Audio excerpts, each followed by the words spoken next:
जय हिंद। आज हम पहले दूरस्थ बिंदु को समझेंगे, उसके बाद हम प्रीवियस ईयर क्वेश्चन को लगाएंगे। ठीक है ना। देखो पहले देखेंगे, ये पूरब है, ये पश्चिम है, उत्तर है, दक्षिण है। देखो पूर्वी बिंदु है कौन सी, किबुतु है।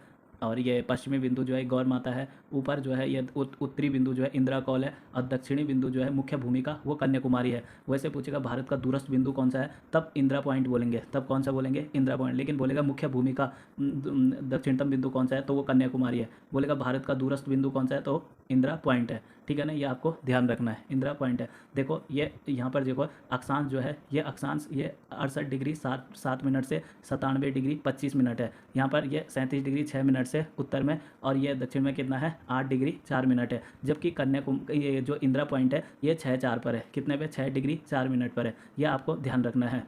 ठीक है ना। चलो अब क्वेश्चन करते हैं। देखो क्वेश्चन नंबर 1 है, भारत का सुदूरस्थ दक्षिणतम बिंदु कौन सा है। सो भारत का सुदूरतम दक्षिणतम बिंदु कौन सा है, इंदिरा पॉइंट है। कौन सा है, इंदिरा पॉइंट। लिखिए मुख्य भूमिका कौन सा है, कन्याकुमारी है। ये ध्यान रखना है, मुख्य भूमिका दक्षिणतम बिंदु कौन सा है, कन्याकुमारी है। और दूरस्थ कौन सा है, इंदिरा पॉइंट है। ये आपको ध्यान रखना है।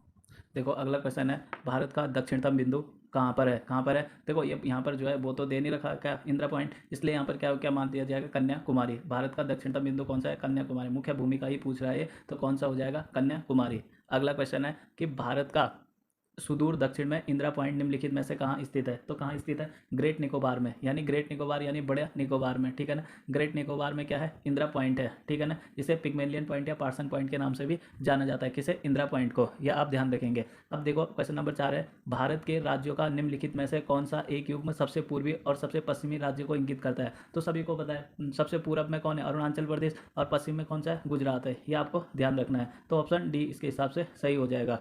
ठीक है ना। अगला क्वेश्चन है, क्वेश्चन नंबर 5 में, भारत का देखो भारत का सुदूर पश्चिम का बिंदु है, तो कौन सा है, 8 डिग्री 7 मिनट पूर्वी गुजरात में, पूर्वी पूरब गुजरात में। ठीक है ना। ये आपको ध्यान रखना है। भारत का वो कितना था, 8 डिग्री 7 मिनट से लेकर 97 डिग्री 25 मिनट तक था। और ऊपर क्या था, 37 डिग्री 6 मिनट से लेकर 8 डिग्री 4 मिनट तक था दक्षिणतम वो। ठीक है ना। अब ऐसी जो है ऐसी पूर्व जो पूर्वी एरिया था वो कौन सा था, किबुतु था। पश्चिमी एरिया कौन सा था, तो वो गौर माता था। उत्तरी इंदिरा पॉइंट वो इंदिरा कॉल था। और दक्षिणी कौन सा था, इंदिरा पॉइंट था। यह आपको ध्यान रखना है। अगला अगला क्वेश्चन है, निम्नलिखित प्रमुख भारतीय नगरों में से कौन सा एक सबसे अधिक पूरब की ओर स्थित है। तो इसमें सबसे पूरब की ओर कौन सा है, तो लखनऊ है। ये ध्यान रखना है। हैदराबाद, लखनऊ, भोपाल या बेंगलुरु में से सबसे पूरब की ओर कौन सा है, तो लखनऊ है। यह आपको ध्यान रखना है।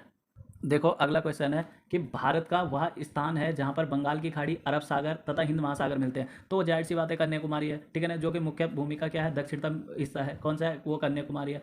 इंदिरा पॉइंट कहाँ पर है, सुदूरस्थ पॉइंट कौन सा है, इंदिरा पॉइंट है भारत का। ये आपको क्या करना है, ध्यान रखना है। ठीक है ना। पूर्वी पॉइंट कौन सा था, किबुतु। पश्चिमी गौर माता। उत्तर इंदिरा कौल। और दक्षिणी इंदिरा पॉइंट। ये आपको ध्यान रखना है। ठीक है ना।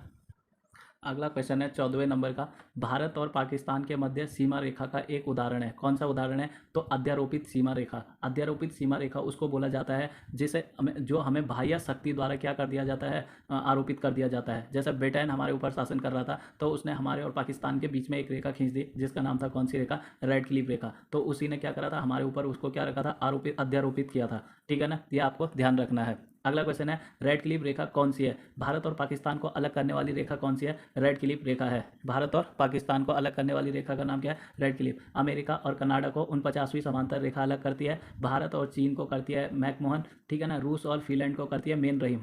मेन रहीम रेखा किसको अलग करती है, रूस एवं फिनलैंड को। ठीक है ना। ये ध्यान रखेंगे।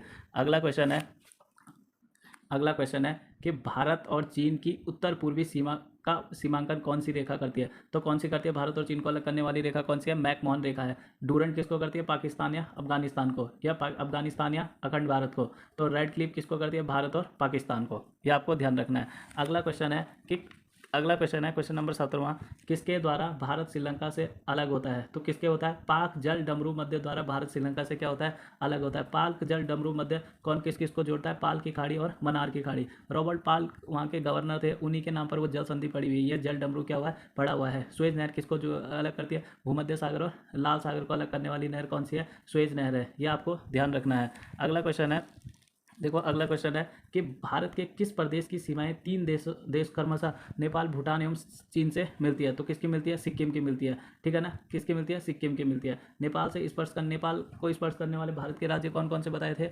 सबसे पहले उत्तराखंड, फिर नीचे यूपी, बिहार, पश्चिम बंगाल और सिक्किम। ऐसे ही भूटान को असम, अरुणाचल